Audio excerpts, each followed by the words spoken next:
So இந்த session ஆரம்பிக்கும் போது ஐயா வந்து ரமணருடைய இம்பேக்ட் அவருடைய வாழ்க்கையில் மெய்யோகத்தில்ன்றது சொல்லியிருக்காங்க. ஸோ இதுக்கப்புறம் நம்ம ஒருத்தராக ரமணர்னால நம்மளுக்கு என்ன நடந்திருக்கு, அவரோட இம்பேக்ட் என்னதுன்னு ஷேர் பண்ணலாம்.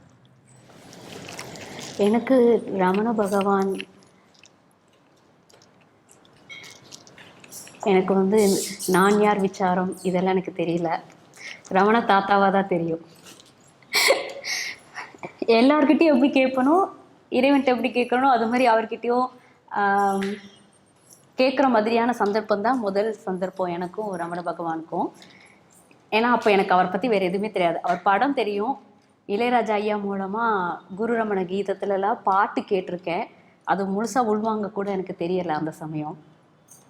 ஒரு தடவை நானும் என் வீட்டுக்காரர் எல்லாம் ட்ரெயினில் போயிட்டு இருக்கும்போது எங்களுக்கு வந்து ஒரு ஆர்ஏசி சீட் கிடச்சிது. அந்த சமயம் அவருக்கு வந்து நான் பயங்கரமான காய்ச்சல் இருந்தது. திண்டிவனம் வரைக்கும் போனதுக்கப்புறம் எங்களுக்கு வந்து இன்னொரு சீட்டு கன்ஃபார்மாக கிடைக்க போகுது நாங்கள் ரீச் ஆகிற வரைக்கும். அந்த தருணத்தில் வந்து அவங்களுக்கு முடியல, அதனால் அந்த சீட்டு வந்து காலியானதும் நீ போய் அதை இடத்த பிடி, நான் வந்து அங்கே போய் படுத்துக்கிறேன்னு அவர் சொல்லிட்டு படுத்துட்டாரு. அந்த ஸ்டேஷன் வந்துருச்சு. எனக்கு வந்து போய் பேசுகிறதுக்கு ஒரு யோசனை. அங்கே இன்னொரு ஆர்ஏசி ஒரு பேர் இருந்தாங்க. அவங்க என்ன பண்ணாங்கன்னா அந்த சீட்டில் போய் அவங்க படுத்துட்டாங்க. ஸோ அவங்களை எப்படி எழுப்புறது அப்படிங்கிற ஒரு யோசனையில் அப்படியே முழிச்சுக்கிட்டு இருந்தேன். அப்போ அவர் எழுந்துச்சு, அவர் கீழே படுத்திருந்தார். அவரால் ரொம்ப முடியல அன்னைக்கு. கீழே வந்து பேப்பர்லாம் போட்டு படுத்திருந்தார். எழுந்துச்சிட்டு ஸ்டேஷன் வந்துருச்சா, இடம் ஃப்ரீயாக இருக்கா, நீ ஏன் அங்கே போகல அப்படின்னு கேட்டார். இல்லை அங்கே யார் படுத்துட்டாங்க அப்படின்னு சொன்னேன். ஆனால் அவர் சொன்னார், எனக்கு உடம்பு முடியலேங்கிற போது கூடவா எனக்காக நீ யோசிச்சு போய் கேட்க முடியாதா அப்படின்னு சொல்லி கேட்டாங்க. அப்போ ரொம்ப எனக்கு அது ரொம்ப கேள்வி நியாயமாக இருந்துச்சு. அவருக்கு நல்ல டெம்பரேச்சர் அதிகமாக இருந்துச்சு. ஆனால் என்னால் ஏன் போய் கேட்க முடியல, அவங்கள போய் இறங்கிக்கோங்கன்னு சொல்கிறதுக்கு எனக்கு அவ்வளோ கஷ்டமாக இருந்துச்சு. அப்போது எனக்கு தோணுனது வந்து ரமண பகவான் தான். அப்போ நான் அவர்கிட்ட வேண்டினேன், தாத்தா எனக்கு தெரியல, இப்படி ஒரு சூழலில் எனக்கு கொண்டு வந்து விட்டுட்டாங்க, எனக்கு போய் பேச முடியல, ஆனால் இவர் எப்படி அந்த சீட்டில் போய் மறுபடியும் படுக்க வைக்கிறது அப்படின்னு சொல்லிட்டு ஒரு கொஞ்சம் அழுக கூட வந்துடுச்சு. அழுதுட்டு அன்னைக்கு நல்ல ஒரு பௌர்ணமி நிலவு மாதிரி ட்ரெயின் ஓரத்தில் உட்காந்துருக்கும் போது அந்த நிலவு ஒளி அதில் பார்த்துக்கிட்டே ரமண பகவானை நினச்சிட்டு, அப்பா இதுக்கு ஏதாவது ஒரு வழி பண்ணுப்பா அப்படின்னு நினச்சி ஒரு ஃபியூ செகண்ட்ஸில் வந்து ஒரு போலீஸ்காரர் வந்து இவரை தட்டி எழுப்பி, ஏன் இங்கே படுத்திருக்கீங்க அப்படின்னாரு. உடனே இவர், இல்லை இல்லை நான் எனக்கு சீட் இருக்குது. அப்படியா, அப்படியே இங்கே படுத்திருக்கீங்க, ஏஞ்சி வாங்க அப்படின்னாரு. அப்போ கூட நான் நினச்சேன், பொண்ணும் படுத்திருக்காங்க, அவ்வளோ சீக்கிரம் எழுப்ப மாட்டாங்க அப்படின்லாம் நினச்சேன். ஆனால் அவர் வந்து எந்த கருணையும் காமிக்காமல் அவங்கள இறக்கி அவங்களோட சீட்டில் உட்கார சொல்லிட்டு இவருக்கு இடம் கொடுத்தாங்க. அதுதான் முதல் ரமண பகவானோட எனக்கு வந்து ரொம்ப லிங்க் ஆனது. அப்புறம் கொஞ்சம் கொஞ்சம் அவரை பற்றி தெரிஞ்சு நினைக்கும் போது எழுத்து சித்தர் பாலகுமாரன் ஐயா வந்து சொல்லியிருப்பாங்க, ராகவேந்திரர் கிட்டையும் யோகிராம் சுரத்குமாரர் கிட்டையும் பகவான் யோகிராம் சுரத்குமார் கிட்டையும் என்ன கேட்டாலும் கிடைக்கும். இதே இது ரமண பகவான் கிட்ட கேட்டினா அது கேட்கறது யாருன்னு பாரு அப்படின்னு சொல்லி கேட்பாரு. அப்போ நம்ம அன்னைக்கு கேட்டது உடனே நடந்துருச்சு, நம்ம வந்து ரமண பகவான் நம்மளுக்கு எல்லாம் செஞ்சுட்டாருன்னு நினச்சோமே அப்படின்னு சொல்லி ஒரு யோசனை இருந்துக்கிட்டே இருக்கும்.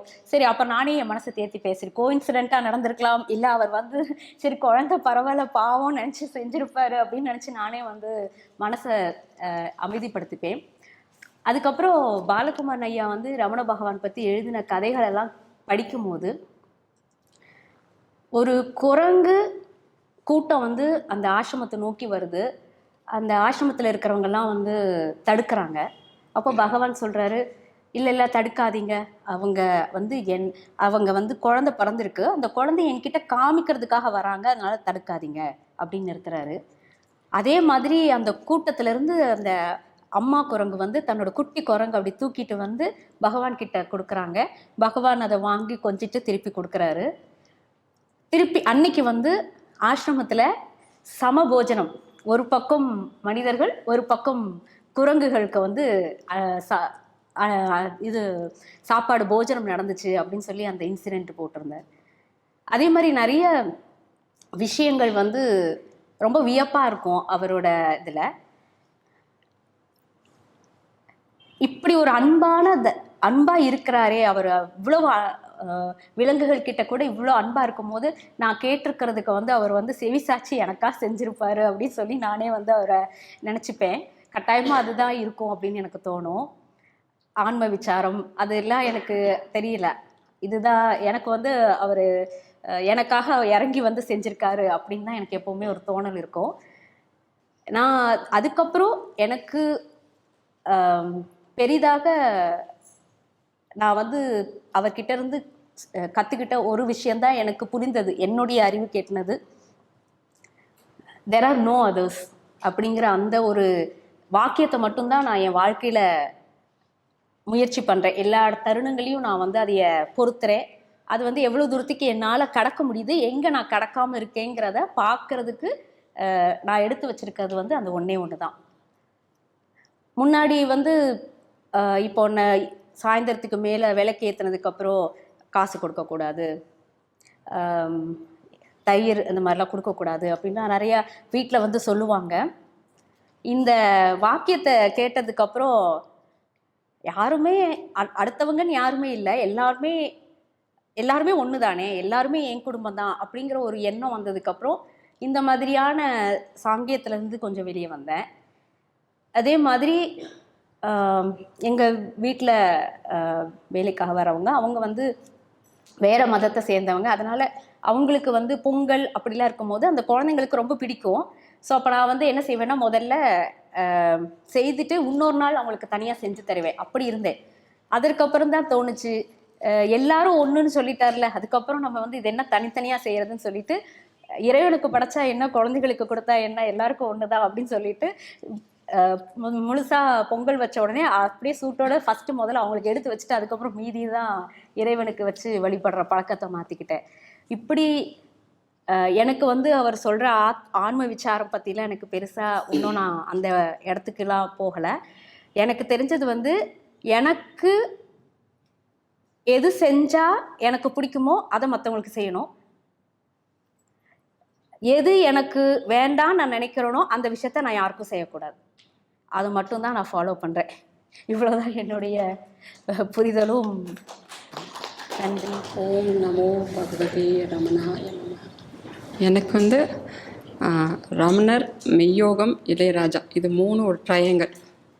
அது எங்கேருந்து எனக்கு எப்படி வந்துச்சுன்னா, ஃபஸ்ட்டு மெய்யோகம் வந்த அப்புறம் தான் ஐயா வந்து ரமணர் பற்றியும் இளையராஜா பற்றி பேசும்போது அந்த பாட்டெல்லாம் நான் வந்து முன்னாடியே கேட்டுகிட்டே இருப்பேன். காலையிலே ஐ கெட் அப் 5 o'clock.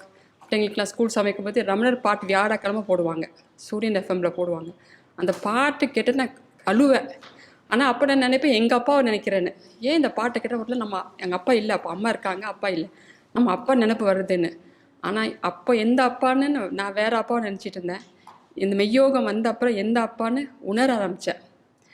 அப்போது அந்த இப்போவும் அந்த எங்கள் அப்பா ஒரு கல்யாணம் புதுசில் சொல்லுவாங்க, நான் வெளிநாட்டுக்கெலாம் போனதுனா பயப்படாதம்மா, நம்ம இஷ்ட தேவத்தை நினச்சிக்கோ அப்படின்னு நினச்சேன். நான் எங்கள் ஃபேமிலியில் ஒரு இஷ்ட தேவதை இருக்காங்க, அவங்கள நினச்சிப்போம்.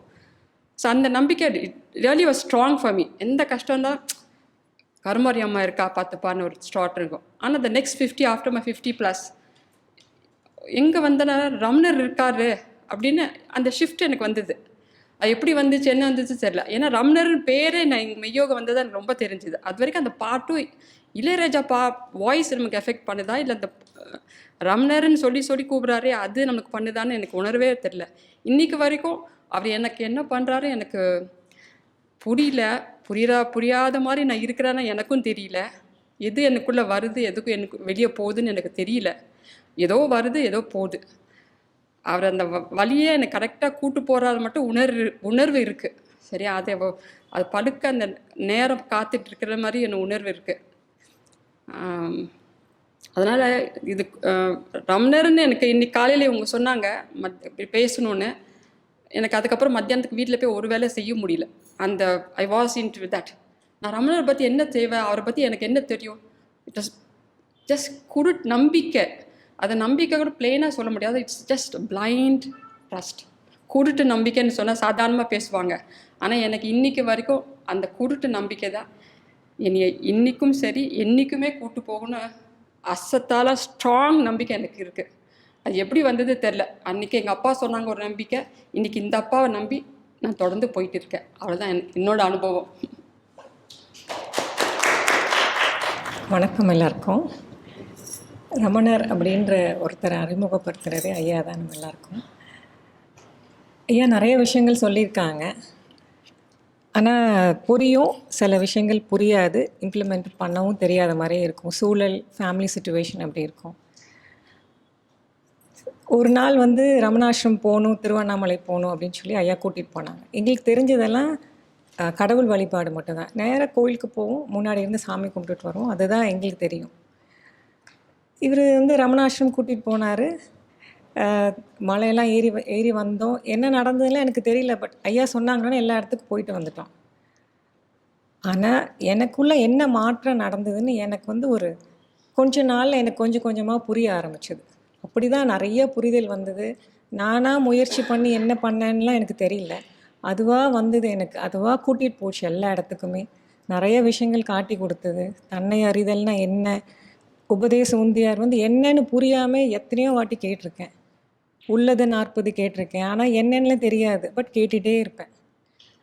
எனக்குள்ளே இருக்க சித்தங்களை வந்து நிறையா அதெல்லாம் வெளிக்கொண்டு வந்து நல்ல வழி காட்டினது அந்த மாதிரி விஷயங்கள் தான் புரிஞ்சுக்கிட்டேன். அப்புறம் ரமண அக்ஷரமாலை வந்து தினமும் வீட்டில் ஓடிட்டே இருக்கும். நைட்டு வந்து அது கேட்காம நான் தூங்கவே மாட்டேன். தொடர்ந்து ஏதாவது ஒரு சிக்னஸில் இருந்துக்கிட்டே இருக்கும். அது என்னன்னு கூட தெரியாது, பார்க்காத டாக்டர்ஸ்லாம் இருக்காது. அக்ஷரமாலை டெய்லி கேட்க ஆரம்பித்ததுக்கப்புறம் தான் நல்லா தூங்கியிருக்கேன். ஸோ எனக்குள்ளே அது என்ன நடந்திருக்குன்னு இப்போ புரிஞ்சுக்கிட்டேன். என்னென்னா நிறைய ஹீலிங் நடந்திருக்கு, ட்ரெமெண்டஸ் ஹீலிங். நானாக முயற்சி பண்ணி எதுவுமே பண்ணலை, அது தன்னை போல் நடந்திருக்கு. ஸோ என்னோடய மனசு, எமோஷன்ஸ் வந்து எப்படி என்னை ஓவர்லேப் பண்ணி டாமினேட் பண்ணி நிறைய சிக்னஸ்குள்ளே உண்டாகினது அப்படின்றது எல்லாமே புரிஞ்சுக்கிட்டேன். அப்போது ஒரு சின்ன கதை படித்தேன் ரமணர் பற்றி. அதில் வந்து ரமணர் வந்து அணில் குட்டி, அதோட அம்மா வந்து இறந்து போயிட்டு, ஒரு 5 அணில் குட்டி போட்டுட்டு அது இறந்து போயிட்டு. ரமணர் வந்து அதை எடுத்து ஒரு டப்பாக்குள்ளே போட்டு அட்டைப்பெட்டியில் போட்டு வளர்த்துக்கிட்டே இருந்தாங்க. இப்போ அதுக்கு எப்போல்லாம் வேணுமோ பால் ஊற்றி கொடுத்துக்கிட்டே இருப்பாங்க. அதனால் எப்போ என்ன பண்ணும், டப்பாலேருந்து எழுந்திரிச்சு வெளியே ஓடி போயிடும். ஆனாலும் திருப்பி எடுத்து உள்ளே போட்டுட்டு பால் ஊற்றிக்கிட்டே இருப்பார். அப்போது கொஞ்ச நாள் கழித்து எல்லோரும் கேட்டாங்களா, அதுதான் ஓடி போகுதுல்ல, அதை விட்டுற வேண்டியதானே, எதுக்கு நீங்கள் பிடிச்சி போட்டுகிட்டே இருக்கீங்க அப்படின்னு சொல்லும்போது அவங்களுக்கு பதில் சொன்னாராம், அது அப்படி தான் ஓடிட்டே இருக்கும், நம்ம தான் பிடிச்சி உள்ளே போடணும் அப்படின்னு சொன்னார். அப்போது என்ன சொல்ல வராருன்னு புரியல. அப்போ தான் நம்ம மனசு அப்படி தான் ஓடிட்டே இருக்கும், அதை நம்ம கண்ட்ரோல் எடுத்துக்கிட்டு வந்துகிட்டே இருக்கணும்னு அப்புறம் புரிய ஆரம்பிச்சது எனக்கு. ஸோ அந்த மாதிரி நிறையா கதைகள் படித்து தான் தன்னை அறிதல்னா என்ன, தன்னை அறியாமல் இருந்தால் எப்படி வாழ்க்கை வந்து திசை மாறி போகுது அப்படின்ற நிறைய புரிதல் வந்தது. ஸோ அதுக்கு ஒரு முக்கியமான காரணம் ரமணர். அவரோட எளிமையான வழிகளில் நிறைய விளக்கங்கள் கொடுத்ததுனால தான் இதெல்லாம் புரிஞ்சுது. நன்றி. எல்லாத்துக்கும் வணக்கம். என்னோட ரமணர் கனெக்ஷன் வந்து பேக் டு 2015. ஸோ நான் ஆக்சுவலாக இப்போ ஜெர்மனியில் இருந்தேன். ஜெர்மனியில் இருந்துட்டு கேஷுவலாக நான் தனியாக இருந்தேன். நான் தனியாக குக் பண்ணிகிட்டு இருக்கும்போது சுகி சிவமோட ஒரு உரையை கேட்டேன். நான் சும்மா ஏதோ கேட்டுக்கிட்டே சமைப்போமே அப்படின்னு சொல்லிட்டு போட்டப்போ தான் அவர் வந்து பேசினார். ஒரு திருவண்ணாமலை அப்புறம் ரமண மகரிஷியை பற்றி ஒரு 1 hour ஸ்பீச் அந்த யூடியூப்பில் ஒன்றுச்சு. ஸோ அதுதான் என்னோடய ஃபஸ்ட்டு இன்ட்ரோடக்ஷன் அவருக்கு. ஐயா வந்து பேசும்போது சொன்னார், விவேக சூடாமணியில் வந்து ஒரு குருனா எப்படி இருக்குங்கிற மாதிரி கொடுத்தாங்கன்ட்டு. நான் இதுதான் ஃபஸ்ட் டைம் இந்த இதாக கேட்குறேன் நான். பட் இதெல்லாம் சம்ஹவ் எனக்கு வந்து குள்ளேயே இருந்துச்சு. இவர் இப்படின்னா குருனா இப்படி இருக்கணுங்கிற மாதிரி என்னால் வந்து வார்த்தையாக வெளிப்படுத்த முடியாதோ தவிர, பட் இவர் இப்படி தான் இருக்கணும் ஒருத்தர், அப்படி தான் ஒருத்தரை தேடிக்கிட்டே இருந்தேன். நானும் ஒரு 2-3 இடத்துக்குலாம் போனேன், பட் எனக்கு வந்து சாட்டிஸ்ஃபைடு இல்லை. ஸோ இது மாதிரி நான் தேடிக்கிட்டு இருக்கும் போது இவரை பற்றி பேசினோன்னே எனக்கு வந்து என்னடா நம்ம எதிர்பார்த்த மாதிரியே ஒரு ஆள் இருந்திருக்காரு, இப்படிலாம் ஒரு ஆள் இருக்க முடியுமா அப்படின்னு சொல்லிட்டு அந்த அன்னைக்கு மதியானமே எடுத்து மற்ற வெப்சைட்டில் போய் சர்ச் பண்ணி பார்க்குறேன், எல்லாம் பார்க்குறேன். பயங்கர இன்ட்ரெஸ்ட். நான் என்ன எதிர்பார்த்தனோ அது வந்து இவர் சொல்கிறதுல இருக்குது அப்படின்னு தெரிஞ்சிச்சு. சரி, அப்போ இவர் என்ன எழுதியிருக்காரு, என்ன அவரோட டீச்சிங் என்ன அப்படின்னு பார்க்கும்போது தான் இந்த நான் யாருங்கிறது இருந்துச்சு. நான் யார் படித்தப்புறம் தான் நான் என்ன எதிர்பார்த்து இவ்வளோ நாள் இதுதான் நம்ம எதிர்பார்த்தேன், நான் இதை தான் தேடிக்கிட்டு இருந்தேங்கிற ஒரு ஸ்ட்ராங் கன்விக்ஷன் ஒரு 1 இயர் இருக்கும். கிட்டத்தட்ட ஆல்மோஸ்ட் 8-9 மந்த்ஸ். 9 மந்த்ஸ் வந்து ஒரு ஆல்மோஸ்ட் எவ்ரிடே ஒரு 5 hours 6 hours இதே வேலையாக சுற்றிட்டு இருப்பேன். ஸோ எனக்கு ஆஃபீஸ் டைம், வீட்டிலேருந்து ஆஃபீஸ்க்கு ஒரு 1 hour, போகிறதுக்கு 1 hour, வரத்துக்கு 1 hour. அந்த 1 hourமே எதர் அக்ஷரநாமம் கேட்பேன், அப்படி இல்லைன்னா நானியார் கேட்பேன், இல்லை அதை ஏதாவது படிச்சுட்டு இருப்பேன். ஆஃபீஸில் எனக்கு 2 மணி நேரம் தான் வேலை இருக்கும் அப்போ. ஸோ இதை விட்டுட்டானா வேலை இல்லைன்னா ரமணாஷ்டம் வெப்சைட் ஓப்பன் பண்ணுறது, அவர் யார் யாருக்கு பண்ணது, அவரோட லிங்க்கில் யார் இருக்காங்க, அவங்க என்ன எழுதியிருக்காங்க. ஆக்சுவலாக நான் இப்போ டிவோட் பண்ணுற டைமுக்கு ஒரு 10% கூட நான் வந்து இப்போ பண்ணுறது இல்லை. ஸோ ஃபுல்லாக இதை பற்றியே தான் பார்த்துட்ருப்பேன், இதை பற்றி தான் கேட்டுட்ருப்பேன். அப்போ படித்தது எனக்கு வந்து பயங்கர ஓவர்வெல்மிங்காக இருந்துச்சு. ஸோ இதை முடிச்சுட்டு சரி இவ்வளோ நம்ம இங்கே இந்தியாவில் இருந்திருக்கோம், பக்கத்தில் தான் இருந்திருக்கோம், நம்ம போக முடியாமல் இருக்கு, எவ்வளோ முட்டாள்தனமாக இருந்திருக்கோம், நம்ம அட்லீஸ்ட் ஒரு தேடுதல் கூட இல்லாமல் இருந்திருக்கோமே அப்படின்னு நினச்சிட்டு இந்தியாவுக்கு ஒரு வெக்கேஷனுக்கு ஒரு 1 month வெக்கேஷன் வரேன். ஆனால் இந்த தடவை போகும்போது திருவண்ணாமலை முடிஞ்சால் நம்ம போயிடணும், கிரிவலம் போயிடணும். ஏன்னா ஐயா சொன்ன மாதிரி அவர் மெயினாக எல்லாத்துக்கும் அட்வைஸ் பண்ணது வந்து கிரிவலம் போகணுன்ட்டு வந்தால். அது வரைக்கும் என் மாமா பையன்ட்டு நான் பல தடவை பேசியிருக்கேன், ஆனால் இதை பற்றி பேசினதே இல்லை. அவன் வந்து சொல்கிறான், நான் வந்து கிரிவலம் போகிறேன் மாப்பிள்ள வரீங்களா அப்படின்னு கேட்டான். என்னடா சம்மந்தமே இல்லை, அவனை பற்றி இது பேசினதே இல்லை. அவன் வந்து கிரிவலம் கூப்பிட்டு அவன் கூட என் வீட்டுக்கு வந்து என்னை கூட்டிகிட்டு போய் திருப்பி வீட்டுக்கு வந்து விட்றான் கிரிவலத்துக்கு. சரி, திருப்பி முடிச்சுட்டு அது 1 மாதம் என்ன ஆகுது, 2 மாதம் எக்ஸ்டெண்ட் ஆகுது. அந்த 2 மாதம் எக்ஸ்டெண்ட் ஆகுது எப்படின்னா, பௌர்ணமிக்கு நான் அடுத்த வாரம் போகிறேன்னா 2வது பௌர்ணமி வருது, அவனே வந்து போகிறான், கூட்டிகிட்டு போகிறான். போன தடவை ரமணாசத்துக்கு போக முடியல, டைம் ஆகிடுச்சு. இந்த தடவை ரமணாசத்துக்குள்ளே போய் பார்த்துட்டு கிரிவலம் முடிச்சுட்டு திருப்பி நான் போனேன் நான். ஸோ அதுலேருந்து அதோட கண்டினியூஷனாக வந்து அவர் இதில் என்னென்னா, அப்போ அங்கே போய் இவரை படித்தோன்னா என்னால் இருப்பு கொள்ளலை. ஏதாவது ஒன்று வாங்கி படிக்கணும், ஒரு புக்கு வெப்சைட்டில் கிடைக்கிறதுலாம் வந்து ரொம்ப கம்மியாக இருக்குது அப்படின்னு சொல்லி பார்த்து அங்கே இருக்க அமேசான் வெப்சைட்டில் போட்டு ஒரு புக்கோ 2 புக்கோ தான் இருந்துச்சு. ஸோ ஈவன் தோ லைக் நிறையா மல்டிபிள் டைம்ஸ் ப்ரைஸ் இருந்தாலும் பரவாயில்லன்னு சொல்லி அதை ஆர்டர் பண்ணி அங்கேயே படித்து அப்போ கும்பிட ஆரம்பித்தோம்னா இன்ன வரைக்கும் அது கண்டினியூ ஆகிட்டே இருக்குது. அதுக்கப்புறம் இங்கே ஜென்மனில் ஒரு 2 years இருந்து முடிச்சுட்டு இங்கே வந்துட்டு நம்ம பேசாமல் அங்கே தான் ஃபோட்டோலாம் கிடைக்க வாய்ப்பு இல்லை, இங்கே ஒரு ஃபோட்டோ வாங்கி வைக்கலான்னு சொல்லிட்டு போய் ஆர்டர் கொடுக்குறேன். எனக்கு அப்போ வந்து அவரோட பிறந்தநாள் இதெல்லாம் தெரியாது. நான் ஆர்டர் கொடுத்து வாங்கிட்டு வர அன்னைக்கு தான் அவரோட பிறந்தநாள். ஸோ அப்போ தான் எனக்கு தெரியும், ஓகே இவர் வந்து தான் எதுக்கோ சம்திங் ஸ்ட்ரைக் ஆனிச்சு, அதை பார்க்கும்போது இன்றைக்கி அவர் பிறந்தநாள் அப்படின்னு தெரிஞ்சிச்சு. ஸோ இது மாதிரி அவரோட பிளெஸ்ஸிங்ஸ் இருந்துக்கிட்டே இருக்குது. அதுக்கப்புறம் இன்னொரு விஷயம் என்னன்னா, நான் பல எக்ஸசைஸு ஜிம்முக்கு இதெல்லாம் போகும்போதெல்லாம் நான் வந்து அது லைஃப்லாம் கண்டினியூ பண்ணணும்னு நினச்சிட்டு போவேன். ஆனால் மெய்யோகத்துக்கு மட்டும் நான் வரும்போது 3 மாதம் தான் என்னோட பிளானு. ஸோ ஐயாட்ட பேசிட்டு போகலாம், சும்மா ட்ரை பண்ணி பார்க்கலாம் ஒரு 2-3 மாதம் அப்படின்னு நினச்சி தான் வந்தேன். இவர்கிட்ட பேசிட்டு நான் ஸ்பிரிச்சுவலாலாம் நாங்கள் பேசுவோம், இதெல்லாம் உங்களுக்கு ஓகேவா அப்படின்னு ஜென்ரலாக எல்லாத்தையும் பேசும்போது சரி எதாவது பேச நம்ம ரமணர் ஃபாலோ பண்ணிப்போம், இதெல்லாம் கேட்கணும் அவசியம் இல்லை, ஏதோ பேசிட்டு போகிறாங்க அப்படின்னு நினச்சி விட்டேன். But the day I stepped இன், எனக்கு நேராக பார்த்தீங்கன்னா பழைய மெய்யோகம் சென்டர் வந்து தெரியும், நேராக பார்த்தா Ramanar. I mean the day I stepped in I know like அவரோட பிளெஸிங்ஸில் தான் நான் இங்கே உள்ளார வந்திருக்கேன் அப்படின்ட்டு. ஸோ பட் அது பார்த்தீங்கன்னா இவ்வளோ நாள் கண்டினியூ ஆகிட்டே இருக்குது. ஸோ இது மாதிரி போயிட்டே இருக்குது பல விஷயங்கள். பட் ஷார்ட்டாக நான் முடிச்சுக்கிறேன். நன்றி. எல்லாருக்கும் வணக்கம். இன்னும் பெருசாக பிளான்லாம் பண்ணல. இவங்க சிவா சொன்ன மாதிரி தான் ஃபஸ்ட்டு ரமணரோட படம் பார்க்கும்போது ஒரு தாத்தா, வயசான தாத்தா அப்படின்ற ஒரு எண்ணம் தான் வந்து பெரிய கனெக்ஷன்லாம் ஒன்றுமே கிடையாது. ரமணர் அந்த மாதிரி தான். எனக்கு வந்து சிவனை வந்து ரொம்ப ஆனால் விரும்பி கும்பிடுவேன். ஃபஸ்ட்டு சின்னதில் வந்து முருகனை கும்பிடும். அப்புறம் அம்மாவுக்கு வந்து நான் தான் வந்து டிரைவர், சைக்கிளில் எங்கே போனாலும் நான் தான் கூட்டிகிட்டு போவேன். ஸோ அப்படி பிரதோஷத்துக்கு அம்மாவை அழைச்சிட்டு போய் சிவன் மேலே ஈடுபாடு வந்தது. ஆனால் இவரை வந்து மோஸ்ட்டாக இங்கே வந்து தான் நம்ம மெய்யோகம் வந்து ஐயா வந்து இளையராஜா ஐயா பாட்டு போட்டு அப்படி ரமணரோட கேட்டு தான் அந்த ஒரு எப்படி அந்த கனெக்ஷன் வந்ததுங்கிறதுலாம் தெர் இஸ் நோ அந்த கனெக்ஷன் வந்துச்சு. இவரை வந்து இந்த இங்கே ஃபோட்டோ பாஸ்கர் வாங்கி வச்ச ஃபோட்டோன்னு நினைக்கிறேன் இல்லையா, அதை பார்த்துட்டே இருக்கும்போது ஐயா சொன்னாங்க, இதை நீங்கள் வீட்டுக்கு எடுத்துகிட்டு போங்களேன் அப்படின்னா. நான் சொன்னேன், ஐயோ அவங்க வாங்கி நம்ம சென்டருக்காக வச்சுருக்காங்க, இதை போய் நான் எப்படி எடுத்துகிட்டு போகிறது அப்படின்போது, இல்லை நீங்கள் எடுத்துகிட்டு போங்க அப்படின்னு சொன்னாங்க. சரி ஐயா சொல்கிறாங்க. ஃபஸ்ட்டு ரொம்ப மறுத்தேன், அப்புறம் எடுத்துகிட்டு போயிட்டேன். அங்கே போய் சாமி ரூம் ஃபோட்டோவில் மாட்டிட்டு வச்சுட்டு ஒரு டைமும் ஒரு ப்ரே பண்ணும்போது like what the ultimate message that I got from that photo is, நான் இந்த படம் கிடையாது, இந்த படத்தில் தெரிகிறது நான் இல்லை, இதை தாண்டி ஒன்று இருக்குது, அதை பாரு, நீ இந்த படத்தை வச்சு நீ என்னை டிஃபைன் பண்ண, I am not this, that is the message that I got from this very picture. இதுதான் நம்ம வீட்டில் இருந்துச்சு. இதை பார்த்து பார்த்து அப்படியே உருகிட்டே இருக்கும் மனசு பார்த்து. அவர் சொன்னது மெசேஜ், அதுலேருந்து வந்த மெசேஜ் அதுதான், இது நான் கிடையாது, இது தாண்டி ஒன்று இருக்குது, அதை பாரு அப்படின்னு தான் வந்து கொடுத்தாரு. அதே மாதிரி இந்த தடவை திருவண்ணாமலை ட்ரிப் வந்து 2-3 நான் ஃபேமிலியோடு நிறைய தடவை போயிருக்கோம் திருவண்ணாமலைக்கு. பட் ரீசெண்டாக ஐயாவோட போனது வந்து ரொம்பவே வித்தியாசமான ஒரு ட்ரிப்பாக இருந்தது.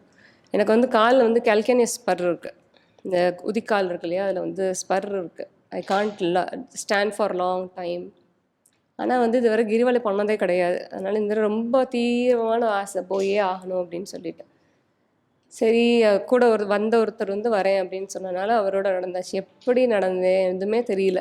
ஏன்னா அந்த கால் வந்து வெறும் காலில் நடக்கிறோம், குத்து, ஒரு ஸ்டேஜ்க்கு மேலே கல் உள்ளே போன மாதிரி தான் ஒரு ஃபீல். 7 கிலோமீட்டர் தான் கம்ப்ளீட் பண்ணியிருக்கோம், மொத்தம் 14 கிலோமீட்டர் சம்திங் எப்படி அதை யார் டிரைவ் பண்ணா எதுவுமே தெரியல. அங்கே போகும்போதும் மெசேஜஸ் வருது, அதாவது நீ அது இவரும் அண்ணாமலையும் வேற கிடையாது இல்லையா. அங்கேருந்து மெசேஜ்னா என்னை நினைக்காத அந்த ஒரு செகண்ட் லைஃப்பில் வந்து நீ எந்த செகண்ட் என்னை மறக்கிறியோ அந்த செகண்ட் வீண் அப்படிங்கிற அந்த மாதிரி வந்து இட்ஸ் மெசேஜஸாக வருது இவங்கள்ட்ட. அந்த ஒரு பக்தி அண்ட் டிவோஷன் தான் அப்படின்றதான் தோணுது. என்ன சொல்கிறது, எங்கேருந்து ஆரம்பிக்குது எங்கேருந்து முடியுதுன்னு தெரியல. அவங்க ட்ரைவ் பண்ணுறாங்க, அது அப்படியே போயிட்டுருக்கு. அப்புறம் கதைகள்னு சொல்லணுன்னா, ரீசெண்டாக வந்து நொச்சூர் சுவாமிகளோட தட்சிணாமூர்த்தி சூத்திரத்தோட எக்ஸ்ப்ளனேஷன் கேட்டேன். அதில் வந்து அவரோட இன்னொரு பேரே ரமணச்சரண தீர்த்தர் தான் அவரோட இன்னொரு பேர். So he's a devotee of Ramanar. So அவர் நிறைய அந்த தட்சிணாமூர்த்தி ஸ்லோகம் வந்து எக்ஸ்பிளைன் பண்ணும்போது he's saying many stories about Ramanar. அதில் வந்து ஒரு 2-3 இன்சிடெண்ட்டு. ஒருத்தர் வந்து ராமகிருஷ்ண மிஷன்லேருந்து ஒரு சுவாமிகள் வந்து ஐயாவை பார்க்க வராங்க. அவங்க ஏதோ மலை ஏறும் போது ஒரு இடத்துல ரமணர் வந்து நின்றுட்டு அப்படியே பார்த்துட்ருக்காரு. அப்போ இவருக்கு என்னென்னு புரியல, அவரையும் அப்படியே ஊற்றி பார்த்துட்டு, ஐயா என்ன இங்கே இருக்க இயற்கையெல்லாம் ரசிக்கிறீங்களா அப்படின்னு சொல்லிட்டு கேட்கணும். இல்லை நான் நிற்கிறேன் அப்படின்னாரு. நான் நிற்கிறேன் அப்படின்னு என்ன அர்த்தத்தில் வருது அந்த பதில் அப்படின்னா, நீ என் உடம்பு பார்த்து தானே கேட்ட, நான் உடம்புன்னு நினச்சி தானே நீ கேட்ட, நான் இதெல்லாம் ரசிக்கிறேன் நான். அவர் அதே தோணியில் தான் சொல்கிறார், இந்த உடம்பு நிற்கிது அவ்வளோதான். நம்ம அவர் எப்படி பார்க்குறோமோ அப்படி நமக்கு அவர் காட்சி அளிப்பார் அப்படின்னு. நீ ஜஸ்ட் இந்த உடம்பாக பார்த்தேன்னா அதையும் தாண்டி நான் என்ன ஒன்று பார்த்தா நான் அதுவாக உனக்கு தெரிவேன் அப்படின்ற மாதிரியான மெசேஜ் தான் எனக்கு அதுலேருந்து தோணுச்சு. அப்புறம் வந்து இன்னொரு இந்த குரங்கு சொன்னாங்க இல்லையா, அப்போ எனக்கு அந்த ஞாபகம் வந்துச்சு. அந்த மாதிரி வந்து குரங்கு வந்து ஏதோ பேசிகிட்டு இருக்கும் போது அந்த குரங்கு உள்ளே வருது. எனக்கு சரியாக ஞாபகம் இருக்க வரைக்கும் சொல்கிறேன். ஸோ அந்த குரங்கு உள்ளே வந்துட்டு அந்த மனசை வந்து ஓடிட்டே கேட்குறாரு, மனம் வந்து ஓடிக்கிட்டே இருக்கையா, எப்படி அதை வந்து நிறுத்துறது அப்படின்னும் போது ஒரு குரங்கு வந்து வருது உள்ளே. இவர் அந்த குரங்கு பார்க்குறாரு, அந்த குரங்கு அப்படியே அவரையே பார்த்துட்ருக்கு ரொம்ப நேரமும். அப்படியே தான், தெர் இஸ் நோ அதட்ட ஆட்டம் இல்லை, ஒன்றுமே இல்லை. அந்த குரங்கு அப்படியே தான் இவர் ரமணரே பார்க்குது, ரமணரும் அவரையே பார்த்துட்ருக்கு. அப்படியே அந்த குரங்கு வந்து ஸ்டில் ஆகிடுச்சு. கொஞ்ச நேரம் கழிச்சு ரமணர் கேட்குறாரு, இந்த உலகத்தில் நீ என்னத்தை போய் மாற்ற போகிற, என்னத்தை நீ வந்து போய் சாதிக்க போகிறன்னு நீ இப்படி ஆடிட்டுருக்க. It's a question he's asking to that monkey. The same thing applies to our mind. நம்ம அங்கே ஒன்றும் சாதிக்கிறதுக்கு ஒன்றும் கிடையாது, it's everything is divine. அதுதான் அந்த குரங்குங்கிறது அந்த மனசுங்கிற மாதிரி அவருக்கு வந்து அந்த சிஷ்யருக்கு வந்து அவர் சொல்கிற பதிலாக வருது. அப்புறம் இன்னொரு இன்சிடெண்ட் கூட சொல்லியிருந்தார். அது அவர்கிட்ட வந்து பக்தர்கள்லாம் வந்து தட்சிணாமூர்த்தி அந்த ஸ்லோகத்துக்கு வந்து மீனிங் சொல்லுங்களேயா அப்படின்னு சொல்லி கேட்குறாங்க. இவர் என்ன பண்ணுறாரு, சரி சொல்லிடலாமே, வேஷா சொல்லிடலாமே அப்படின்ட்டு போய் உட்கார்றாரு. எல்லாரும் உட்கார்றாங்க. இவர் என்னதும் இல்லை, அப்படியே மௌனத்தில் உட்கார்றாரு, அமைதியாக உட்கார்றாரு. அங்கே எந்த ஒரு சலனமும் இல்லை அவர்கிட்ட. Is just sitting with ice closed and all are sitting, அப்படியே கண்ணை மூடிட்டு. சாக்ஷாத் தட்சிணாமூர்த்தி என்ன பண்ணாரோ அதே தான் அங்கே நடந்தது. கண்ணை மூடிட்டு உட்கார்ந்தாரு. அந்த விஷயம் கடத்த பண்ண வேண்டியவங்களுக்கு போய் சேர்ந்தது. So this incident explains he and Dakshinamurthy are the Shiva is no different being. அவங்க 2 பேரும் ஒன்று தான் அப்படிங்கிறதுக்கு ஒரு சாட்சி. ஸோ நம்ம எப்படி அவரை பார்க்குறோமோ அப்படி தெரிவார். நம்ம ஒரே இது வந்து அவர்கிட்ட இருக்க வேண்டியது பக்தி, dedication, devotion, whatever it is he'll do whatever நமக்கு தேவையானதை அவர் பண்ணி கொடுத்துருவார். நன்றி. வணக்கம் எல்லாருக்கும். ஸோ முதல்ல ரமணர் பற்றி நான் தெரிஞ்சுக்கிட்டது 25 இயர்ஸ் பேக் 98 ஒரு ஃப்ரெண்டோட அவர் ஃப்ரெண்டு வீட்டுக்கு போகிறோம். அப்படி போனப்போ வீடு முழுக்க ரமணர் படம் தான். என்ன ஒரு வயசான ஒரு படத்தை வச்சுருக்கேன். அப்போது அதுக்கு முன்னாடி வரைக்கும் நான் ரமணர் படத்தை எங்கேயும் பார்க்கல. ஸோ அப்போ நான் எனக்குள்ள ஒரு கேள்வி. அதுக்கப்புறம் நான் கேட்குறேன் அவங்கள, இல்லை அவர் எங்களுடைய க்ளோஸ் ரிலேஷன் அப்படின்றாங்க. எனக்கு ஆச்சரியம், எப்படி ஒரு ஞானி வந்து உங்களுக்கு ரிலேஷனாக இருக்க முடியும்? என்னால் நம்பவே முடியல. அதுக்கப்புறம் அவங்க அம்மாவை கூட்டிகிட்டு வந்து அவர் சொல்கிறார். அப்போவும் எனக்கு நம்பிக்கை வரல. அதுக்கப்புறம் மறுபடியும் 2வது வாட்டி அடுத்து ஒரு வாரம் கழித்து போகும்போது எனக்கு படம் கொடுக்குறாங்க. அதுக்கப்புறம் ரமணர் எழுதின அந்த அக்ஷரணமா எல்லாத்தையும் காட்டுறாங்க. அப்போ கூட எனக்கு நம்பிக்கையே வரல.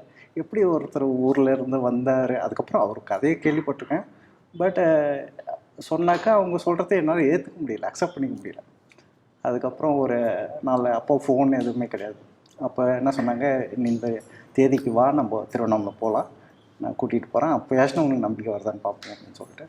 அதுக்கப்புறம் போனப்போ என் ஃப்ரெண்ட் அப்போ தான் சொன்னார், அவங்க வந்து ரொம்ப க்ளோஸ் ரிலேஷனு ஊரில் அப்படின்னு சொல்லிட்டு. இவங்க சென்னைக்கு வந்து மாறி வந்துட்டாங்க. மற்றபடி எங்கேயும் வெளியில் வந்து யாருக்கிட்டேயுமே சொல்லிக்க மாட்டாங்க, அவங்க வந்து ரமணரோட ஃபேமிலியை சேர்ந்தவங்க அப்படின்னு சொல்லிட்டு. பட் இன்னும் வந்து அவர் பேர் மட்டும் ஞாபகம் இருக்க தவிர அந்த வீடு எங்கே இருந்தாங்க அப்படின்னு சொல்லிட்டு நான் மெய்யோகம் வந்ததுக்கப்புறம் ரீகலெக்ட் பண்ணி பார்க்குறேன். எனக்கு வந்து முடியல. இப்போது அந்த கேள்வி வந்து எனக்குள்ளே ஓடிக்கிட்டே இருக்குது, எப்படி ஒருத்தர் மிஸ் பண்ணிட்டோமே அப்படின்னு சொல்லிட்டு எனக்கு. அதுக்கப்புறம் 2வது வந்து ஒரு 2 வருஷத்துக்கு முன்னே கிரிவலம் போயிட்டு வந்துட்டு இருக்கும்போது நான், என் டாக்டரு, ஒய்ஃபை காரில் போயிட்டு இருந்தோம். ரமணாசிரமத்தை கார் பார்க் பண்ணிட்டு நான் உள்ளே போயிட்டு வரேன் அப்படின்னு. என் டாக்டர் என்னை அலோவே பண்ணலை. இல்லை நம்ம வீட்டுக்கு தான் போகணும் அப்படின்னு சொல்லிட்டு. இல்லைம்மா ப்ளீஸ், ஒரே ஒரு முறை உள்ளே போயிட்டு வரோம், நோ டேடி அப்படின்னு சொல்லிட்டு. அதுக்கப்புறம் சரி வாசல்லே நின்று ஒரே ஒரு வேண்டுதல் தான், இளையராஜாவே இந்த என்னுடைய வாழ்நாளில் இப்படியான சந்திச்சிடணும், இதுதான் என் கோரிக்கை, வேறு ஒன்றுமே கிடையாது அப்படின்னு சொல்லிட்டு வெளியிலே வேண்டிகிட்டு வந்தேன். அதுக்கு அடுத்த வாரமே வந்து லதாம்மா வந்து அந்த ஒரு நிகழ்ச்சி வந்து நடந்தது. அது வந்து உண்மையிலேயே ஒரு ஆச்சரியக்குரியான விஷயந்தான் என் வாழ்க்கையில். 3வது வந்து லாஸ்ட் இயர் வந்து என் ஃப்ரெண்ட்ஸ் எல்லாம் ஹைதராபாத்லேருந்து வந்தாங்க. ஸோ அப்போ வந்து திருவண்ணாமலை பார்க்கணும் அப்படின்னு சொல்லிட்டு அவங்க எல்லோரும் காஞ்சிபுரம் வந்து அங்கே கனெக்ட் ஆகிட்டு அங்கேருந்து திருவண்ணாமலை போனோம். போயிட்டு ஆனால் ஈஸ்வரரை பார்த்துட்டு அதுக்கப்புறம் கிரிவலம் போக ஆரம்பித்தோம். மழை பெய்ய ஆரம்பிச்சிருச்சு. அதுக்கப்புறம் என்ன சொன்னாங்க, இந்த மழையில் எப்படி நம்ம கிரிவலத்தை முடிப்போம் அப்படின்னு சொல்லிட்டு. அதுக்கப்புறம் ரமணாசிரமம் நெருங்குறோம்.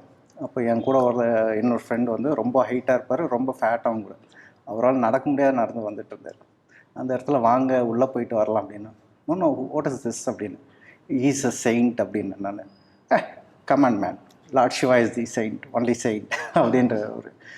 அதுக்கப்புறம் ரமணரை பற்றி நான் சொல்கிறேன் ஒரு 2-3 விஷயம். அப்புறம் கேட்டுகிட்டே வர்றாரு. ஓகே அப்படின்னு சொல்லிட்டு ரொம்ப கேஷுவலாக எடுத்துக்கிறாரு. ஒரு மனசுக்குள்ளே கனெக்டே ஆகலை. I am not getting connected to it அப்படின்றாரு. அதுக்கப்புறம் சூரியலிங்கம் வந்தது. அந்த இடத்துல நான் உள்ளே போயிட்டு சாமி கும்பிட்டுட்டு வரத்துக்குள்ளே ஒரு வயசான பெரியவர் வந்து ஜடாமுடி, கையில் விபூதி எல்லாம் சைக்கிளில் இருந்துட்டு அங்கே வந்து நிற்கிறார் போது. இவரை கூப்பிட்டு அவர் வந்து இங்கிலீஷில் பேசுகிறாராம். என்னன்னாக்கா, he told me I am running with a shortage of debts, too much of debts in my life. I lost more money and I came from abroad and settled here. அப்படி இப்படின்னு சொன்னதாக சொல்கிறாரு. What you said is right, man. Let us go to that person and meet him and come அப்படின்னு சொல்லிட்டு okay let's finish the Girivalam and will go tomorrow morning அப்படின்னு. அந்த கிரிவலம் முழுக்க அந்த ரமணரை பற்றி சொன்னேன் நான். அவர் ரூமுக்கு வந்து ஒரே ஒரு விஷயம் தான் சொன்னார், என்னால் என் உடம்பு வச்சுக்கிட்டு நான் எப்படி கிரிவலம் முடிப்பேன்னு தெரியல, ஆனால் மோகன் வந்து ரமணர் கதையை சொல்லணும்னா நான் முடிச்சிருக்க வாய்ப்பே கிடையாது அப்படின்னு சொல்லிட்டு நான் ஹைதராபாத் போகும்போது நான் ஹோட்டலில் தான் சாப்பாடு அரேஞ்ச் பண்ணேன். When I am here why are you ordering in hotel அப்படின்னு சொல்லிட்டு அடுத்த நாள்லேருந்து அவர் வீட்டிலேருந்து லஞ்ச் எடுத்துகிட்டு வர ஆரம்பித்தார் எனக்காக. இதுதான் ரமணரோட ஸ்டோரி. எல்லாருக்கும் வணக்கம். ஸோ 2023 நான் மெய்யோகம் ஜாயின் பண்ணேன். ஸோ ஜாயின் பண்ணது என்னோடய பர்சனல் நிறைய இஷ்யூஸ் இருந்துச்சு. ஸோ அதுக்காக ஒரு இதுவாக என் ஒய்ஃப் தான் இங்கே பார்த்து எனக்கு ஜாயின் பண்ண சொன்னாங்க. சார் வந்து என்கிட்ட சொன்னார், நீ திருவண்ணாமலைக்கு போப்பா அப்படி. என் லைஃப்பில் நான் இப்போ 40 இயர்ஸில் நான் திருவண்ணாமலை போனதே கிடையாது. சொல்கிறாரு சரி போகலாம் இவர் சொல்கிறாரு அப்படின்னு சொல்லிட்டு ட்ரை பண்ணுறோம். ஒரு 4-5 தடவை போகவே முடியல. பிளான் பண்ணுறோம், திருப்பி கிளாஸுக்கு வரும்போதெல்லாம் இவர் நீ திருவண்ணாமலை போப்பா. என்னடா இவர் விட மாட்டேன்றாரு, நம்மளால போகவும் முடிய மாட்டேன், என்னடா பண்ணுறது அப்படின்ற ஒரு இதில் இருக்கும்போது என் நெய்பர் வந்து ரொம்ப ரெகுலராக திருவண்ணாமலை விசிட் பண்ணுறாரு. அன்றைக்கும் அதே தான், இவனுக்கு சன்னுக்கு எதோ எக்ஸாமு, கண்டிப்பாக நீ போகவே முடியாது, மழை மதியத்துக்கு மேலே அப்படின்றாங்க. ஒரு முடிவை நீ போயே ஆகணும் அப்படின்னு சொல்லிட்டு நானும் அவரும் அடாக்கா அப்படியே கிளம்பிட்டோம்.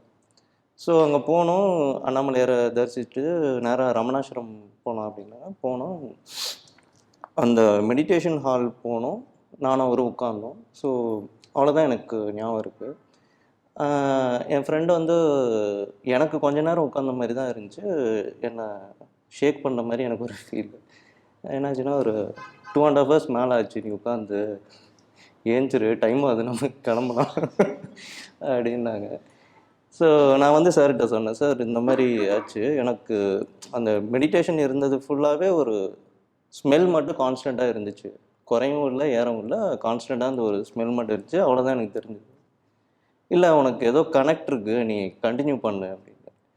ஸோ அதுலேருந்து தான் ரமணரோட என்னோடய கனெக்டு. ஸோ எவ்ரி டைம் நான் அங்கே ரமணாசிரம் போகும்போதும் எனக்கு ஒரு எவல்யூஷன், ஒரு ஸ்பேஸ்க்குள்ளே போகிற ஒரு ஃபீல் தான் இருக்குது இப்போ வரைக்குமே.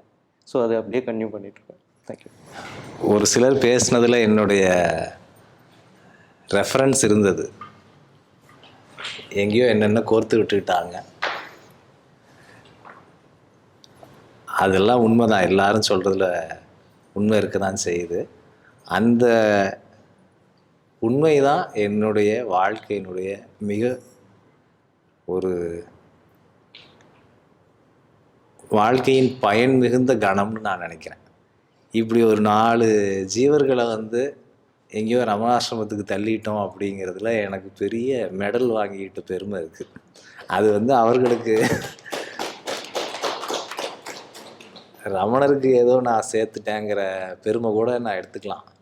அஃப்கோர்ஸ் அவருக்கு எதுவும் சேராதுங்கிறதெல்லாம் வேறு அறிவு சொல்லும். பட் இருந்தாலும் நான் அடைஞ்சதை நீங்களும் அடைஞ்சிட்டிங்களா, நான் போய் பார்த்து ருசித்ததை உங்களுக்கும் கொண்டு வந்து சேர்த்திட்டேனா, உங்களுக்கும் பிடிச்சி போச்சா அப்படிங்கிறதுல அகங்கார திருப்தின்னு எடுத்துக்கிட்டால் கூட அது ரொம்ப ரொம்ப ஒரு பயன் கொடுக்கக்கூடிய, எப்பவும் சொல்லிக்கக்கூடிய ஒரு வேலையாக நான் நினைக்கிறேன்.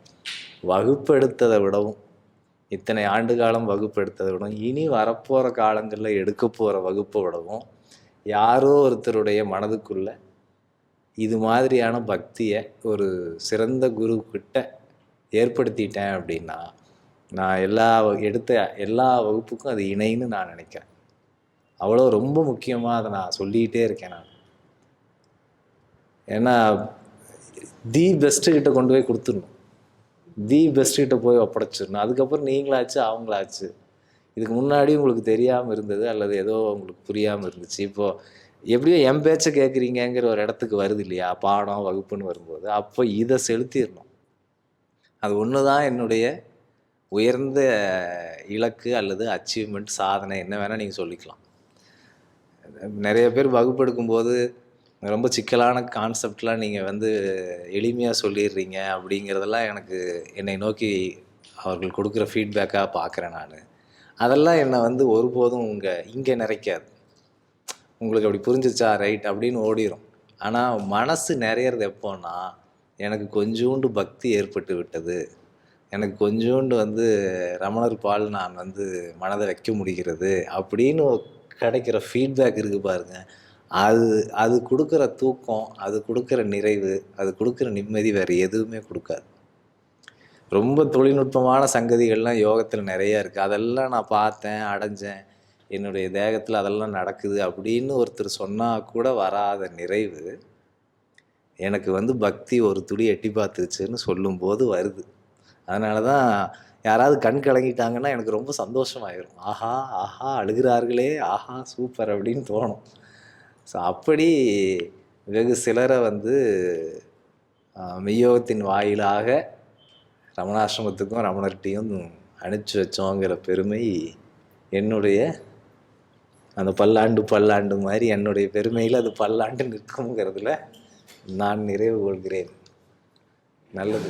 எல்லாருக்கும் வணக்கம். மெய்யோகத்துக்கு வர்றதுக்கு முன்னாடி லைக் பேக் 5 years பேக்குன்னு சொல்லலாம். ஸோ ஃபர்ஸ்ட் டைம் மாஸ்டர்னை மீட் பண்ணுறதுக்கு வந்திருக்கேன். எதுக்குன்னா நிறைய உடல் சிக்கல் இருந்தது. ஸோ அதுக்காக தான் ஐயான்னு வந்து பார்க்க வந்திருக்கேன். ஐயா கிட்ட பேசிட்டு போனேன். ஐயான்னு மீட் பண்ண 1 வீக்குக்கு ஃபர்ஸ்ட் டைம் திருவண்ணாமலை போகிறேன். நான் வந்து ஆந்திராலேருந்து, ஹைதராபாத்லேருந்து. ஸோ திருவண்ணாமலைன்னு எங்களுக்கு தெரியாது, அருணாச்சலம் வந்தால் தெரியும். ஸோ அருணாச்சலம் போயிருக்கோம். அதுவும் எங்கள் அம்மா ஃபோர்ஸ் பண்ணாங்க, அதனால நான் போயிருக்கேன். ஸோ அருணாச்சலம் போகும்போது ஃபஸ்ட் டைம் அந்த மழை பார்த்த உடனே ஏதோ ஒன்று வந்து எனக்குள்ளே நின்றுடுச்சு. சம்திங் ஜஸ்ட் ஒரு ஸ்டில்னஸ்ன்னு அப்புறமா தான் தெரிஞ்சிருக்கு. ஸோ பட் ஏதோ ஒன்று நின்றுருக்கு. இது என்னதுன்னு ஒரு உணர்வு, ஒரு தாட் வந்து அப்படியே விட்டுட்டேன். ஸோ அப்படியே கிரிவலம் போகிறோம். ஆட்டோவில் தான் கிரிவலம் பண்ணோம். அதுக்கப்புறம் ரமணர்னு கூட உள்ளே போய் பார்க்கல. பட் அந்த ரமணருடைய அந்த க்ரீன் கலர் கேட் இது இருக்கும் இல்லையா, ஆர்ச் இருக்கும், அது பார்க்கும்போது அதே மாதிரி நின்றுடுச்சு திருப்பி. இது என்னது, நம்மளுக்கு என்னமோ நடக்குது, இது வரைக்கும் நான் உணராதது ஏதோ ஒன்று உணர்றேன்னு மட்டும் தெரிஞ்சுட்டு ஸோ அப்படியே திருவண்ணாமலை அருணாச்சலத்துலேருந்து வீட்டுக்கு வந்துட்டோம். திருப்பி அந்த வீட்டுக்கு வந்ததுக்கப்புறம் ஒரு 1 வீக்கில் என்னுடைய வாழ்க்கை வந்து மொத்தமாகவே அப்படியே ஃப்ளிப் ஆகி ஒரு பெரிய சம்பவம் நடந்து இங்கேருந்து காலி பண்ணி வேறு ஊருக்கு போகிற மாதிரி ஒரு சூழ்நிலை வந்துருச்சு. So we shifted to Coimbatore. So Coimbatore போன அந்த சூழ்நிலை அது எல்லாமே ரொம்ப கஷ்டமான, ஆஸ் அ ஃபேமிலி யாருக்கும் அந்த அப்படி வரக்கூடாது, அந்த மாதிரி ஒரு கஷ்டமான சூழ்நிலையில் தான் வந்து கோயம்புத்தூர் போனோம். அந்த பாயிண்ட் ஆஃப் டைமில் நான் வந்து ஒரு ரொம்ப டிப்ரெஸ்டான ஆள். இப்போ எல்லாம் நீங்கள் சிரிக்கிற ஸ்வேதான்னு தானே பார்க்குறீங்க. ரொம்ப depressed, very low depressed, always அந்த விக்டிம் மைண்டடு, இப்படி தான் இருக்கும். அந்த ஒரு நோயினால தான் பல நோய்கள் வந்திருக்கு ஃபிசிக்கலாகவே. அதனால தான் மாஸ்டர்னை மீட் பண்ண வந்திருக்கேன்.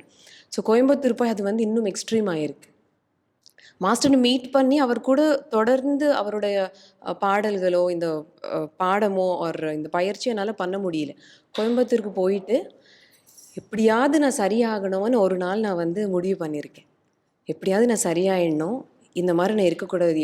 எல்லோரும் பார்த்து எல்லாருமே சந்தோஷமாக இருக்காங்க, நான் மட்டும் எப்படி துக்கமாகவே இருக்கேன், இப்படி நான் இருக்கக்கூடாது, நான் சரியாகணும்னு நடந்த அந்த ஒரு மாற்றம் தான் இன்றைக்கி வந்து இங்கே வந்து என்னை உட்கார வச்சுருக்கு.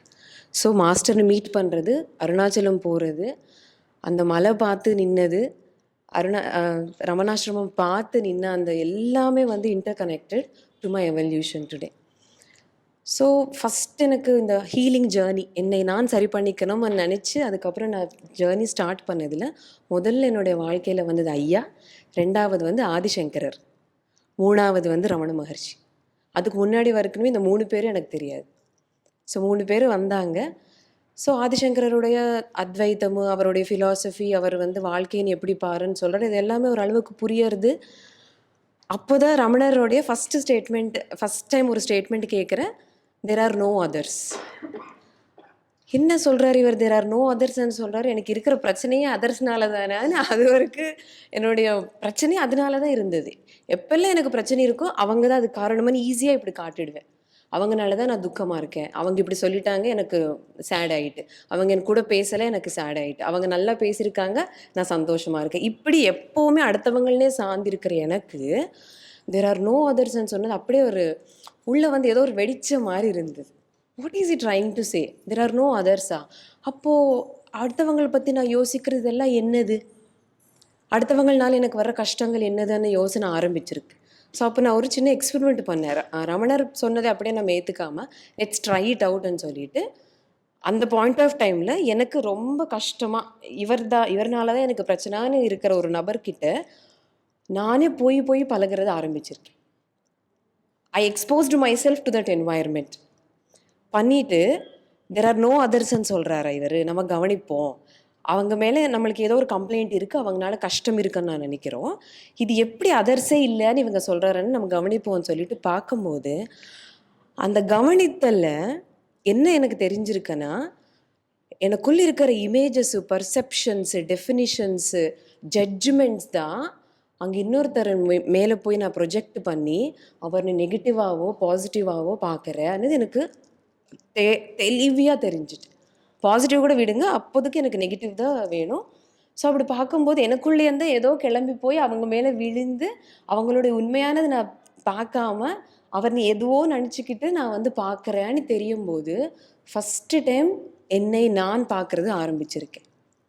ஸோ எப்போவுமே அடுத்தவங்கள் மேல் இருக்கிற பார்வை வந்து ரமணர்னால என் மேலே நான் போடுறது, என் மேலே நான் திரும்பினது வந்து ஸ்டார்ட் ஆனது அந்த மூமெண்ட். ஸோ ஆதிசங்கரர் சொன்ன பாடம், ரமணர் சொன்ன பாடம் ரொம்ப க்ளோஸாக வர்றது வந்து அப்போ நான் உணர்ந்திருக்கேன். ஸோ ஃப்ரம் தட் டைம் என்னுடைய வாழ்க்கையோட ஒரே ஒரு நோக்கமாக இந்த செல்ஃப் அவேர்னஸ் தான் இருந்தது. நான் தானே எல்லா பிரச்சனையும் காரணமாக இருக்கேன். இப்போ எனக்கு அவர் மேலே ஒரு நெகட்டிவாக தெரியுது, நெகட்டிவாக நான் வந்து ஒன்று போடுறேன்னா it is from my past, it is from the belief system I was born in, I was grown in around என்னுடைய சொசைட்டிலேருந்து நான் இழுத்து என் மேலே போட்டுக்கிட்டு எனக்குள்ளே போட்டுக்கிட்ட சில விஷயங்கள் தான். அண்ட் பார்க்கும்போது எல்லாமே அப்படியே தான் இருக்குது, நான் மட்டும் எம்டியாக தான் இருக்கேன். Every thing is fed from out side. இது எல்லாமே தெரியறது ஆரம்பிச்சிருக்கு. ஸோ இந்த மாதிரி வெளிமுகமாக இருந்த என்னோடய பார்வைன்னு வந்து உள்முகமாக ஒரு என்னை நோக்கி பார்க்க வச்சது வந்து ரமணர் தான். ஸோ அன்றைக்கி ஆரம்பித்த ஜர்னி இன்னி வரைக்குமே எத்தனையோ லேயர்ஸில் எத்தனையோ இடத்துல என்னை ஹீல் பண்ணிக்கிறதுக்கு அவ்வளோ உதவி இருக்குங்க. இன்றைக்கி நான் சிரிக்கிறேன்னா மனமாற நான் சிரிக்கிறேன். எந்த ஒரு there is no second reason or any reason, not even second reason, any reason behind it. I'm just happy and contented. அந்த ரமணர் சொன்ன பாடத்துக்கு இப்போ ஐயா கொடுக்குற நுட்பங்கள் சேரி எனக்குள்ள ஒரு பெரிய ஒரு மலர்ச்சி வந்து நடந்திருக்கு. ஸோ அதுக்கு புள்ளி போட்டது வந்து இனவே நான் ஐயான்னு தான் சொல்லுவேன். பிகாஸ் அவர் மீட் பண்ணதுனால தான் நான் அருணாச்சலமே போனேன், இல்லைன்னா எனக்கு அருணாச்சலம் தெரியாது, ஒன்றும் தெரியாது. ஸோ இதெல்லாம் நடந்திருக்கு. ஸோ ரமணர் சொன்ன பாடல்களில் முதல் பாடம் தேர் ஆர் நோ அதர்ஸ் இந்த மாதிரி ஒரு இம்பேக்ட் கொடுத்துருக்கு. ரெண்டாவது வந்து சஃபரிங் ஈஸ் த வேன்னு அவர் சொல்கிறார். So I told you right, யாரு கூட எனக்கு பிரச்சனை இருக்கோ அவங்க கூட தான் போய் நான் பழகிறது வந்து வேணும்னே என்னை நான் சஃபர் பண்ணிக்கிறதுக்கு நான் தயாராகிருக்கேன். அப்போ எனக்கு எப்படி சக்தி வந்தது ஆனால் எனக்கு தெரியல. ரமணர் சொல்கிறாரு சஃபரிங் இஸ் த வேன்னு இல்லையா. So let me expose my self to that suffering. அது எந்த அளவுக்கு பீக்காக இருக்குமோ நான் பார்க்குறேன். அப்போ பார்க்கும்போது என்னோடய மனம் வந்து நடுங்கிறது, அது எல்லாமே என்னால் மனம் இங்கே இருக்குது. இப்போ மனம் நான் பார்க்குறேன்னு அது அதோட தனிச்சு இருந்தால் தானே பார்க்க முடியும். இதை வேதாந்தத்தில் சொல்கிறது. ஸோ அது தனிச்சு இருந்து அது நான் பார்க்குறது ஆரம்பிச்சிருக்கேன். அகெயினா evolution in the self awareness, another layer added to it. So suffering is the வேன்னது இன்னொரு பெரிய லெசன் அவர்கிட்டேருந்து நான் உள்வாங்கிக்கினது. தேர்ட் அண்ட் மோஸ்ட் இம்பார்ட்டண்ட், நம்ம மெய்யோகம் பேக் மேலே கூட இதை பிரிண்ட் பண்ணியிருக்கு. Your self realization is the biggest service you can render to this world. நான் அடுத்தவங்களுக்காக என்னதான் செய்யணும், ஏதாவது செய்யணும்ன்றது எனக்கு அவ்வளோவா இருக்காது. பட் அட்லீஸ்ட் என்னோடய குடும்பத்தில் ஏதாவது செய்யணும்னா நான் சொன்னாலும் கேட்குற நிலையில் அவங்க இல்லை. ரீசெண்டாக இது நடந்திருக்கு. எங்கள் அம்மா வந்து ஒரு பெரிய நோய்க்கு பக்கமாக போய் திருப்பி வந்துட்டாங்க. ஸோ எனக்கிட்ட ஒரு நல்ல விஷயம் இருக்குது, இது நீ எடுத்துக்கிட்டால் அது வந்து நம்ம ரிப்பீட் ஆகாமல் பண்ணலாம்ன்றது என்னுடைய version. But they are not ready to listen. So what I can do there, I can just be myself and I can abide in myself and let the things happen. So அப்படி செல்ஃபில் abide ஆக ஆக எல்லாமே சரியாக போயின்னு இருக்கான அந்த உணர்வு வந்து அங்கே, அந்த அறிவு வந்து அங்கே தெரிஞ்சிட்டு, அங்கே தெளிவு வந்து அங்கே வந்துட்டு. ஸோ பிகாஸ் ஒரு விஷயம் நடக்கும்போது அந்த விஷயத்துக்கு பின்னாடி லட்சக்கணக்கான கனெக்ஷன்ஸ், ரீசன்ஸ் இருக்கும். ஐயா சொல்லுவார், அது யாரு கண்டான்னு ஒரு வார்த்தை சொல்லுவார். அது யாருக்கு தெரியும் என்னதுன்னு. அது எப்போ புரியறதுன்னா நம்ம அந்த செல்ஃபில் அபைட் ஆனால் மட்டும்தான் புரியுது. ஸோ அதுதான் நம்ம பண்ண வேண்டிய பெரும் வேலை, பெரும் சேவை இந்த உலகத்துக்குன்னு புரிஞ்சு. இது இன்னொரு பெர்ஸ்பெக்டிவில், இப்போ நான் செல்ஃபில் அபைட் ஆகலை, நான் அந்த லிமிட்டடாக தான் யோசிக்கிறேன்னா ஏதாவது செய்யணும் அன்னு சொல்லிட்டு அங்கே அங்கே ஒரு பாதையில் போயிட்டு இருக்கிற ஒரு விஷயத்துக்கு நான் போய் வந்து திருப்பி டிஸ்டர்ப் பண்ணிகிட்டே தானே இருப்பேன். ஏதோ நான் ஹெல்ப் பண்ணுறேன்னு பேரில், ஏதோ ஒரு உதவி செய்கிறேன்னு பேரில் ஐ கீப் ஆன் கோயிங்கன்னு அது நோண்டிட்டு ஏதோ டிஸ்டர்ப் பண்ணிகிட்டே இருக்கேன். பட் நான் மட்டுக்கு நான் இருந்துட்டேன், அது பண்ணாமல் இருப்பேன், அது மட்டுக்கு அது நல்லா போகும். And everything, whatever has to happen will happen, is happening. Whether I interfere or I don't interfere, it is happening. But செல்ஃபில் அபைட் ஆகி நான் அப்படி ஸ்டில்னஸில் இருக்கும்போது அங்கே நடக்க வேண்டியது நல்லது நடக்கிறது நான் பார்க்குறேன். அவங்களா வந்து அந்த ஸ்பெக்ட்ரம்குள்ளே வர்றது நான் பார்க்குறேன். ஸோ இந்த மாதிரி இந்த 3 லெசன்ஸாக ரமணர் கொடுத்து இன்றைக்குமே எங்கெல்லாம் தேவையோ திருப்பி போட்டு பார்த்து, அண்ட் எல்லாத்தையும் விட அந்த நான் யார் அన్న கேள்வி, அந்த நானில் போய் அபைடாகிற அந்த ஒரு பெரிய சொத்து வந்து ரமணர் கொடுத்துருக்காங்க. ஸோ இதுதான் எனக்கு வந்து ரமணர் கூட அனுபவம். மாஸ்டருடைய ப்ராக்டிசஸ் ஒரு இடத்துல அது சப்போர்ட் மட்டும்தான் அங்கே பண்ணியிருக்கேன். நானில் அபைட் ஆகிறதுக்கு எதெல்லாம் தேவையோ எல்லாமே அவர் வந்து அப்படியே அழகாக முன்னாடி வச்சுருக்காங்க. ஸோ அந்த மாதிரி ஒரு மாஸ்டர் கிடைச்சதுக்கு, இந்த மாதிரி ஒரு மாஸ்டர் கிடைச்சதுக்கு பெரிய நன்றி இந்த பிரபஞ்சத்துக்கு. Thank you so much.